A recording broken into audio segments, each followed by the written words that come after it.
Hello everyone, welcome to day 2 Shift Your Mindset in 21 days ಪ್ರೋಗ್ರಾಮ್ಗೆ.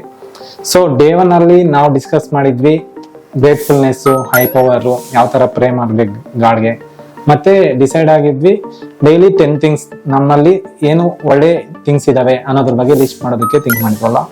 So day 2 ಅಲ್ಲಿ ಏನ್ ಮಾಡೋಣ ಅಂತಂದ್ರೆ create your own Raksha Bandhan, ಅಂದ್ರೆ ನಿಮ್ಗೆ ನೀವೇ ಯಾವ ತರ ರಕ್ಷಾ ಬಂಧನ ಕ್ರಿಯೇಟ್ ಮಾಡ್ಕೋಬಹುದು, ಒಂದು ಎನರ್ಜಿನ ನೀವೇ ಮೇಂಟೈನ್ ಮಾಡ್ಬೋದು 21 ಡೇಸ್ ವರೆಗೂ.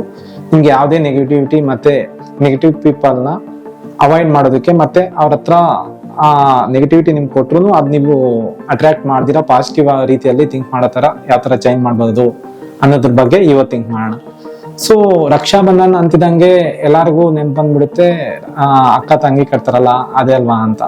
ಸೊ ಅದೊಂದೇ ಅಲ್ಲ, ನಮ್ ಇದ್ರಲ್ಲಿ ಯಾವ ತರ ಅಂದ್ರೆ, ನೀವು ನಾರ್ಮಲ್ ಆಗಿ ಪ್ರತಿಯೊಬ್ರು ಒಂದಲ್ಲ ಒಂದ್ ರೀತಿಯಾದ ವಸ್ತುನ ಯೂಸ್ ಮಾಡ್ತಾ ಇರ್ತಾರೆ. ಸೊ ಕೆಲವರು ಒಂದು ಟ್ಯಾಗ್ ತರ ಹ್ಯಾಂಡ್ಗೆ ಕಟ್ಕೊಂಡಿರ್ತಾರೆ ಈ ತರ, ಕೆಲವರು ರಿಂಗ್ಸ್ ವೇರ್ ಮಾಡ್ತಾ ಇರ್ತಾರೆ, ಅಂದ್ರೆ ಗಾಡ್ ರಿಲೇಟೆಡ್ ಅದ್ರಲ್ಲಿ ಸ್ಟೋನ್ಸ್ ಎಲ್ಲ ಇರುತ್ತಲ್ಲ ಆ ತರದ್ದು. ಕೆಲವರು ಚೈನ್ಸ್ ಹಾಕ್ತಾರೆ, ಕೆಲವರು ಕಾಲ್ಗೆ ಕಟ್ಕೊಂಡಿರ್ತಾರೆ, ಇನ್ನು ಕೆಲವರು ಡಿಫ್ರೆಂಟ್ ವೇ ಅಲ್ಲಿ ಅವ್ರದೇ ಆದಂತಹ ಇಂಡಿವಿಜುವಾಲಿಟಿ ಅಥವಾ ಈ ಕಾಲದಲ್ಲಿ ಟ್ರೆಂಡ್ ಅಂತಾನು ಅನ್ಬೋದು, ಬಿಲೀಫ್ನೆಸ್ ಅಂತಾನು ಅನ್ಬೋದು, ಅಥವಾ ಫ್ಯಾಷನ್ ಆದ್ರೂ ಅನ್ಕೋಬಹುದು.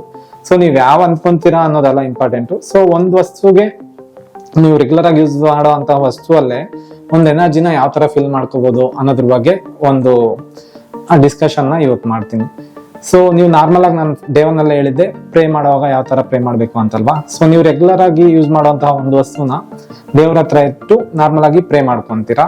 ಸೊ ಅದನ್ನ 21 ಡೇಸ್ ಕಂಟಿನ್ಯೂಸ್ ಆಗಿ ನೀವು ವೇರ್ ಮಾಡ್ತೀರಾ. ಸೊ ವೇರ್ ಮಾಡುವಾಗ ಮತ್ತೆ ನೆಕ್ಸ್ಟ್ ಡೇ ಯಾವಾಗ ಪ್ರೇಯರ್ಗೆ ಹೋಗ್ತಿರೋ ಅವಾಗ ಪ್ರತಿಯೊಂದು ದಿನ ನೀವು ಅದಕ್ಕೆ ಎನರ್ಜಿ ಪಾಸ್ ಮಾಡ್ತೀರಾ. ಸೊ ಯಾವ ತರ all the great peoples are talk about the thankfulness, ಅಂದ್ರೆ ಪ್ರತಿಯೊಬ್ಬ ದೊಡ್ಡ ವ್ಯಕ್ತಿಗಳು ಯಾರೆಲ್ಲ ಫೇಮಸ್ ಆಗಿದ್ದಾರೆ ಅವರೆಲ್ಲ ಥ್ಯಾಂಕ್ಫುಲ್ನೆಸ್ ನ ಇಂಪಾರ್ಟೆನ್ಸ್ ಬಗ್ಗೆ ಮಾತಾಡಿದ್ದಾರೆ. ಸೊ ಸ್ಕೇರ್ಸಿಟಿಯಿಂದ ಅಬಂಡೆನ್ಸ್ಗೆ ಹೋಗ್ಬೇಕು ಅಂದ್ರೆ, ಕಷ್ಟಗಳಿಂದ ಅಥವಾ ನೆಗೆಟಿವಿಟಿಯಿಂದ ಪಾಸಿಟಿವಿಟಿಗೆ ಹೋಗ್ಬೇಕು ಅಂದ್ರೆ ಥ್ಯಾಂಕ್ಫುಲ್ನೆಸ್ ಎಷ್ಟು ಇಂಪಾರ್ಟೆನ್ಸ್ ಮತ್ತೆ ಯಾವ ತರ ವರ್ಕ್ ಆಗುತ್ತೆ ಅನ್ನೋದ್ರ ಬಗ್ಗೆ ಹೇಳಿದ್ದಾರೆ. ಸೊ ನಾನಿಲ್ಲಿ ಏನೇ ಹೇಳ್ತೀನಿ ಅಂದ್ರೆ, ನಾವು ಅಷ್ಟೇ ಗೊತ್ತೋ ಗೊತ್ತಿಲ್ಲದೇನೋ ಹುಟ್ಟಿದಾಗ್ಲಿಂದ ಟಿಲ್ ಡೇಟ್ ವರ್ಗು ಥ್ಯಾಂಕ್ ಯು ಅನ್ನೋ ವರ್ಡನ್ನ ಮೆನಿ ಟೈಮ್ಸ್ ಯೂಸ್ ಮಾಡ್ತಾ ಇರ್ತೀವಿ. ಬಟ್ ಅದ್ರಲ್ಲಿ ಎಷ್ಟು ಜನ ಹಾರ್ಟ್ಫುಲ್ ಆಗಿ ಎಮೋಷನ್ ಮತ್ತೆ ಫೀಲಿಂಗ್ ಇಂದ ಯೂಸ್ ಮಾಡ್ತಿದ್ದಾರೆ ಅನ್ನೋದು ಥಿಂಕ್ ಮಾಡ್ಬೇಕಾಗಿರುತ್ತೆ.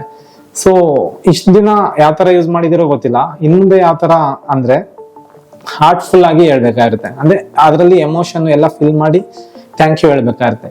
ಫಾರ್ ಎಕ್ಸಾಂಪಲ್, ಯಾರಾದ್ರೂ ನಿಮ್ಗೆ ಡೌಟ್ ಕ್ಲಾರಿಫೈ ಮಾಡಿದ್ರು ಥ್ಯಾಂಕ್ ಯು ಅಂತ ಹೇಳ್ತಿರಲ್ಲ, ಅದ್ರಲ್ಲಿ ನೀವು ನನಗೆ ಪ್ರಾಬ್ಲಮ್ ನ ಸಾಲ್ವ್ ಮಾಡಿರೋದಕ್ಕೆ ಥ್ಯಾಂಕ್ ಯು, ನಿಮ್ಗೂ ಒಳ್ಳೇದಾಗ್ಲಿ ಅನ್ನೋ ರೀತಿಯಲ್ಲಿ ಪಾಸಿಟಿವ್ನೆಸ್ ಅಲ್ಲಿ ನೀವು ಸ್ಪ್ರೆಡ್ ಮಾಡೋದ್ರಿಂದ ನಿಮ್ಗೆ ಎನರ್ಜಿನೂ ಆಡ್ ಆಗ್ತಾ ಇರುತ್ತೆ.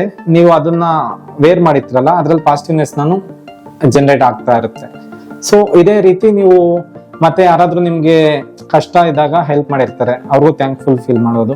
ಮತ್ತೆ ಇವತ್ತಿನ ಟಾಸ್ಕ್ಸ್ ಎಲ್ಲ ನೀವು ರೆಡಿ ಮಾಡ್ಕೊಂಡಿರ್ತೀರ, ಅಂದ್ರೆ ಪ್ಲಾನ್ ಏನ್ ಮಾಡ್ಬೇಕು, ಇವತ್ತೇನ್ ಕೆಲಸ ಮಾಡ್ಬೇಕು ಅಂತ ಎಲ್ಲ ಇದ್ ಮಾಡ್ಕೊಂಡು ಹೋಗಿರ್ತೀರ. ಬೆಳಿಗ್ಗೆ ಎಷ್ಟಾಗಿದಾವೆ ಎಷ್ಟಾಗ್ಲಿಲ್ಲ, ಆಗಿರೋದಕ್ಕೆಲ್ಲನೂ ಥ್ಯಾಂಕ್ ಯು, ಆಗದೆ ಇರೋದಕ್ಕೂ ಇವತ್ತಾಗಿಲ್ಲ ಥ್ಯಾಂಕ್ ಯು ಪರವಾಗಿಲ್ಲ ಬಟ್ ನಾಳೆ ಆದ್ರೂ ಕಂಪ್ಲೀಟ್ ಆಗ್ಲಿ ಅನ್ನೋ ತರ ಥ್ಯಾಂಕ್ ಯು ಹೇಳ್ಕೊಂಡು ಪಾಸಿಟಿವಿಟಿನೇ ಕ್ಯಾರಿ ಫಾರ್ವರ್ಡ್ ಮಾಡ್ತಾ ಇರೋದ್ರಿಂದ ನಿಮ್ಗೆ ಅಬಂಡೆನ್ಸು ಸ್ಟಾರ್ಟ್ ಆಗುತ್ತೆ, ಅಂದ್ರೆ ಬೆನಿಫಿಟ್ಸ್ ಬರೋದನ್ನ ಸ್ಟಾರ್ಟ್ ಆಗುತ್ತೆ. ಮತ್ತೆ ಯಾರೇ ನೆಗೆಟಿವ್ ಪೀಪಲ್ ಬಂದ್ರು ಅದನ್ನ ಆಟೋಮೆಟಿಕ್ ನೀವು ರಕ್ಷಾ ಬಂಧನ್ ವೇರ್ ಮಾಡಿರ್ತೀರಲ್ಲ ಅದು ಅವಾಯ್ಡ್ ಮಾಡೋದಕ್ಕೆ ಮತ್ತೆ ಇದೆಲ್ಲಾನು ಬೆನಿಫಿಟ್ ಆಗೋದಕ್ಕೆ ಸ್ಟಾರ್ಟ್ ಆಗುತ್ತೆ. ಸೊ ಇದು ಇನ್ನ ಪ್ರಾಕ್ಟಿಕಲ್ ಆಗಿ ಹೇಳೋದಾದ್ರೆ, ನಾವು ಚಳಿಗಾಲದಲ್ಲಿ ಅಥವಾ ಬೇಸಿಗೆಗಾಲದಲ್ಲಿ, ಚಳಿಗಾಲದಲ್ಲಿ ಸ್ವೆಟರ್ ಹಾಕೊಂತೀವಲ್ಲ, ಸ್ವೆಟರ್ ಹಾಕೊಂಡಂಗ ಬೆಚ್ಚಗಿರುತ್ತೆ, ಬಟ್ ಹಾಗೆ ಅಂತ ಕಂಪ್ಲೀಟ್ ಬೆಚ್ಚಗಾಗಿರಲ್ಲ. ನೀವು ಹಾಕೊಂಡಿರ್ತಿರಲ್ಲ ಅದರಿಂದ ಬೆಚ್ಚಗಾಗಿರುತ್ತೆ, ಬಟ್ ನೀವು ತೆಗೆದ್ಬಿಟ್ರೆ ಸ್ವಲ್ಪ ಹೊತ್ತಾದ್ಮೇಲೆ ಚಳಿ ನಿಮ್ಗೂ ಸ್ಟಾರ್ಟ್ ಆಗುತ್ತಲ್ವಾ. ಅದೇ ರೀತಿ ಬೇಸಿಗೆ ಕಾಲಕ್ಕೆ ಬಂದಾಗ AC ಹಾಕೊಂಡಿರ್ತೀವಿ, AC ಹಾಕೊಂಡಿರೋ ಜಾಗ ಎಲ್ಲ ಕೋಲ್ಡ್ ಆಗಿರುತ್ತೆ, ಬಟ್ ಆಚೆಗೆ ಹೋದ್ರೆ ಅದ್ ಜಾಗ ಬಿಟ್ಟು ಆಚೆಗೆ ಹೋದ್ರೆ ಮತ್ತೆ ಬಿಸಿ ಸ್ಟಾರ್ಟ್ ಆಗುತ್ತಲ್ಲ. ಅದೇ ರೀತಿ ಫಸ್ಟ್ ನಿಮ್ಗೆ ನೀವು ಪಾಸಿಟಿವ್ನೆಸ್ ಕ್ರಿಯೇಟ್ ಮಾಡ್ಕೋಬೇಕು ಅಂದ್ರೆ ಈ ತರ ಪ್ರಾಕ್ಟೀಸ್ ಮಾಡ್ಬೇಕಾಗುತ್ತೆ.